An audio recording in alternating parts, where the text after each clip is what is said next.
छत्तीसगढ़ में महिलाओं को 33% आरक्षण। विधानसभा में सीएम साय का बड़ा प्रस्ताव। परिसीमन के बाद लागू करने का आह्वान। नारी सशक्तिकरण पर सरकार का जोर। बिलासपुर में अंतर्राज्यीय सट्टा गिरोह का भांडाफोड़। 7 आरोपी गिरफ्तार। भारी सामान जब्त। 2 करोड़ से ज्यादा सट्टे का खुलासा। पुलिस जांच में जुटी। नेटवर्क खंगाला जा रहा। लोक भवन में राज्यपाल का छात्र संवाद। अनुशासन और परिश्रम पर दिया जोर। नारी सशक्तिकरण पर चर्चा। छात्रों के सवालों के दिए समाधान।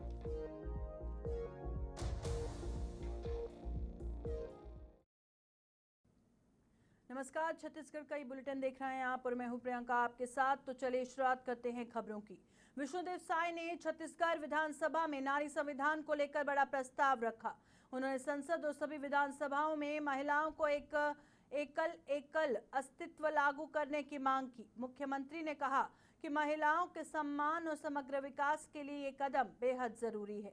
उन्होंने परिसीमन प्रक्रिया पूर्ण होने की रात को प्रभावशाली बनाने की पेशकश की। साय ने विश्वास जताया कि इससे महिलाओं की राजनीतिक भागीदारी और देश के विकास में उनकी भूमिका और नोटबंदी होगी।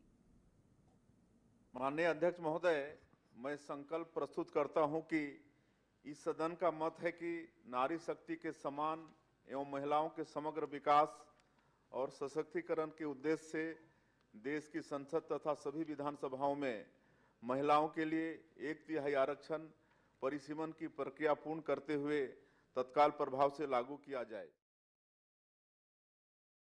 थाना सकरी पुलिस ने बीट सिस्टम और एसीसीयू की मदद से अंतर्राज्यीय सट्टा गिरोह पर बड़ी कार्रवाई करते हुए ओम स्पेस कॉलोनी में छापा मारा। इस कार्रवाई में 7 आरोपियों को गिरफ्तार किया गया। पुलिस ने मौके से 21 mobile phone, 3 laptop, 13 ATM card, 8 passbook और 1 क्रेटा कार जब्त की। जांच के दौरान मोबाइल डाटा विश्लेषण में 2 करोड़ रुपए से अधिक के सट्टे के लेन देन का खुलासा हुआ। पुलिस अब गिरोह के नेटवर्क और अन्य जुड़े आरोपियों की तलाश में जुटी है तथा मामले की विस्तृत जांच जारी है। वहाँ से पैसे लेके गया, फिर बाद में उसको पटाया नहीं और ना ही वो माल लिया।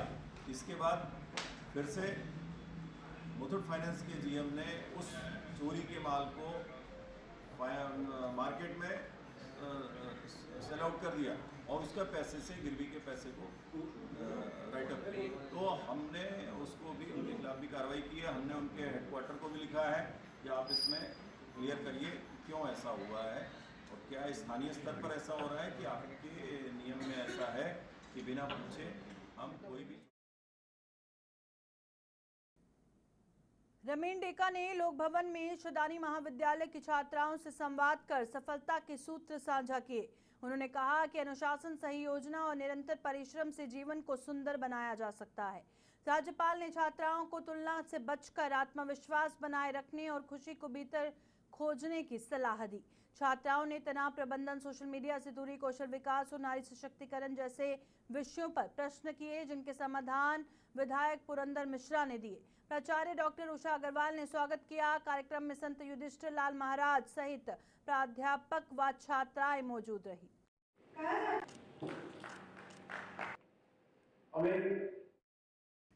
विश्वदीप ने रामपुर नगर निगम में 2026 के प्रशिक्षुओं को लेकर सख्त निर्देश जारी किए। बैठक में सभी जोन स्वास्थ्य अधिकारियों और सफाई कर्मियों को अगले 15 दिनों तक फील्ड में उतरकर तालाबों, उद्यानों और नालों की स्वच्छता सुनिश्चित करने की बात कही गई।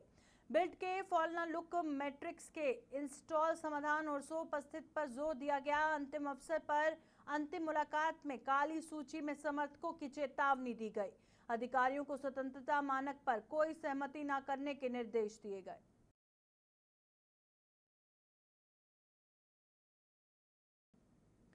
लता उसेंडी ने विधानसभा सत्र के विशेष सत्र का समर्थन करते हुए कहा कि भारतीय जनता पार्टी 2029 तक महिला शून्य बिल लागू करने के लिए जरूरी है। उन्होंने कांग्रेस पर कांग्रेस के चरित्र का आरोप लगाते हुए कहा कि पार्टी हमेशा महिलाओं के लिए गंभीर नहीं रही।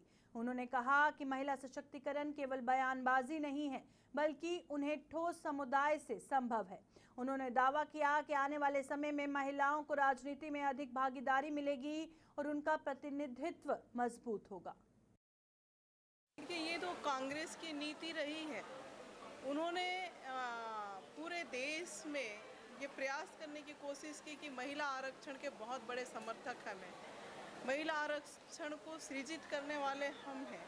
लेकिन अगर हम देखते हैं कि जब जब महिला आरक्षण की बात आई तब तब उन्होंने ही बट लगाकर, किंतु परंतु लगाकर इस बिल के विरोध में ही खड़े रहे और कभी इस बिल को पास होने नहीं दिया। उसका जीता जागता उदाहरण 17 तारीख को लोकसभा में देखने को मिला है।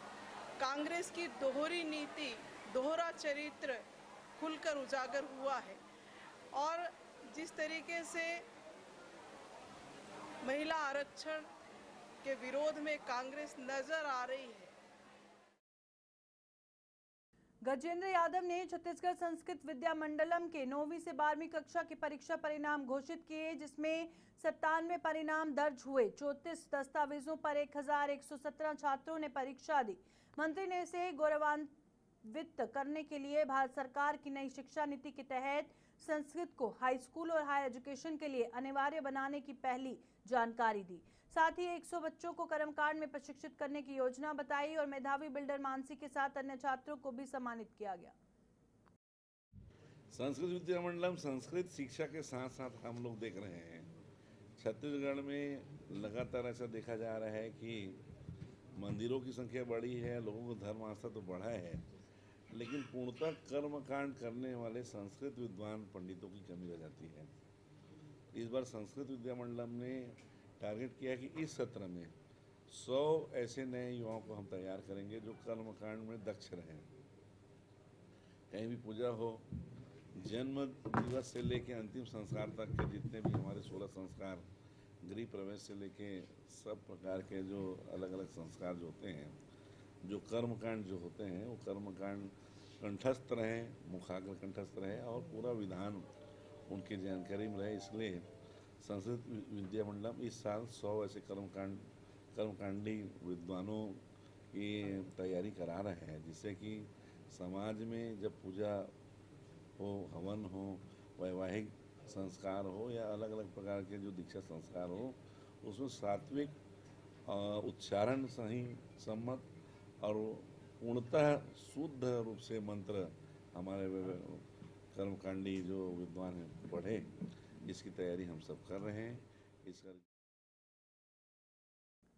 सुशील आनंद शुक्ला ने कहा कि विशेष विधानसभा सत्र में भारतीय जनता पार्टी को पूरी तरह से बेनकाब किया जाएगा। उन्होंने आरोप लगाया कि बीजेपी महिला नटखट के नाम पर महिलाओं को अनादर कर रही है और परिसीमन स्कॉर्पियो के जरिए इसे आगे बढ़ाने की कोशिश कर रही है। शुक्ला ने कहा कि सत्र में कांग्रेस नेता दल नेता चरणदास महंत और महिला बेंचमार्क के नेतृत्व वाली केंद्र और राज्य सरकार की पार्टियों की सच्चाई सामने आएगी। उन्होंने इसे राजनीतिक साजिश रचना दी। सरकार ने जो विधानसभा का विशेष सत्र बुलाया है, कांग्रेस पार्टी इसका पूरा उपयोग भारतीय जनता पार्टी को बेनकाब करने के लिए करेगी। किस प्रकार से भारतीय जनता पार्टी महिला आरक्षण के नाम पे महिलाओं को ठगने का काम कर रही थी, महिला आरक्षण के बहाने वह महिला आरक्षण की कंधे पे बंदूक रख के परिसीमन विधेयक को लागू करना चाह रही थी। भारतीय जनता पार्टी की क्या हकीकत है, महिला आरक्षण को लेकर भारतीय जनता पार्टी और केंद्र सरकार की क्या बदनीयती है, इन सारी चीज़ों को हमारी महिला विधायक, कांग्रेस के विधायक, हमारे विधायक दल। किरण देव सिंह ने राष्ट्रपति द्रौपदी मुर्मू पर कांग्रेस की टिप्पणी का विरोध करते हुए कहा कि वे देश की बेटी बहन हैं और उनका सम्मान होना चाहिए। उन्होंने कांग्रेस पर महिला आरक्षण बिल को रोकने और विधानसभा संकल्प पर अनावश्यक बहस करने का आरोप लगाया। किरण देव सिंह ने कहा कि जनगणना और परिसीमन के बाद 2029 में महिला आरक्षण लागू होगा। उन्होंने आरोप लगाया कि कांग्रेस ने अपने शासनकाल में 2G और कॉमनवेल्थ जैसे मामलों के दौरान ये बिल नहीं लाया। मुख्यमंत्री के प्रस्ताव पर एकजुट होकर निर्णय लेना चाहिए था, लेकिन कांग्रेस की कथनी करनी में अंतर साफ दिखता है। ये तो कोई विषय नहीं है। जैसे जैसे परिस्थिति रही, जैसे जैसे उपस्थिति रही, जैसे जैसे संख्यात्मक भाव रहा, मैंने कहा ना शुरू में तो यही पूरे नीचे पंच से पार्लियामेंट तक रहते थे। तो अभी जब आदरणीय हमारे महामहिम द्रौपदी मुर्मू जी हैं, तो उनके विषय पर टिप्पणी क्यों कर रहे हैं? वो भी तो इस देश की बेटी बहन है, उनके ऊपर क्यों टिप्पणी करी? वो तो ऐसे समाज से हैं कि उसका स्वागत करना चाहिए, उनका वो अभिवादन करना चाहिए, तब ये सब विषय क्यों लाते हैं? जब आप जो बोले विषय, कांग्रेस जो बोले विषय, उसको ही देश। ओपी चौधरी ने एकजुटता पोल को खारिज करते हुए कहा कि 4 जून को आने वाले भारतीय जनता पार्टी की सुनामी में वास्तविक नतीजे आएंगे। उन्होंने नरेंद्र मोदी के नेतृत्व में स्थानीय आकांक्षाओं को लेकर असामान्य जनसमर्थन बैठक का दावा किया। चौधरी ने कहा कि ये सिर्फ लहर नहीं बल्कि बड़ी जीत के रूप में सामने आएगी। उन्होंने बताया कि जनसंख्या जागरूकता और गर्मी के बावजूद उच्च प्रतिशत जनता के उत्साह को दर्शाता है। विशेष रूप से पश्चिम बंगाल में बेहतर कानून व्यवस्था से लोगों ने निर्भय मतदान किया। पोल तो अपनी जगह है और जब रिजल्ट आएंगे 4 तारीख को तो सबको पता चलेगा भारतीय जनता पार्टी की लहर ही नहीं, सुनामी चल रही है आदरणीय नरेंद्र मोदी जी के नेतृत्व में और स्थानीय अलग अलग जगहों पे स्थानीय प्रयासों से मिल करके जिस तरह से भारतीय जनता पार्टी को पूरे देश में आशीर्वाद मिल रहा है वो अपने आप में अनप्रेसिडेंटेड है। रायपुर में ग्रीन आर्मी छत्तीसगढ़ द्वारा पानी बचाओ जन जागरूकता अभियान का शुभारंभ किया गया। कार्यक्रम में सुनील सोनी और पुरंदर मिश्रा ने जल संकट पर चिंता जताई, सामूहिक शपथ भी ली। ड्रैगन अग्रवाल राजेश ने दिया और हर पेड़ की रक्षा का संदेश और संस्थापक अमिताभ बच्चन और मीडिया प्रभारी शशिकांत यदु ने जल संरक्षण की आवश्यकता बताई। कार्यक्रम में विद्यार्थियों, युवाओं एवं महिलाओं की सक्रिय भागीदारी रही और 70 वार्डों में 700 वाटर वॉरियर्स तैयार करने का लक्ष्य रखा गया। सभी ने जल बचाओ भविष्य बचाओ का संकल्प लिया। पहले तो मैं ग्रीन आर्मी के जितने के में जुड़े हैं उनका धन्यवाद साधुवाद करता हूँ। अमिताभ दुबे ये जो कार्य कर रहे हैं ग्रीन आर्मी के माध्यम से वो प्रकृति को बचाने के लिए जितने भी उनके चारों कार्य हैं ये साधुवाद हैं, बधाई के पात्र हैं। और आज जो मुख्य रूप से जल संरक्षण संवर्धन के लिए ये जन चेतना विचार संगोष्ठी का किया गया था।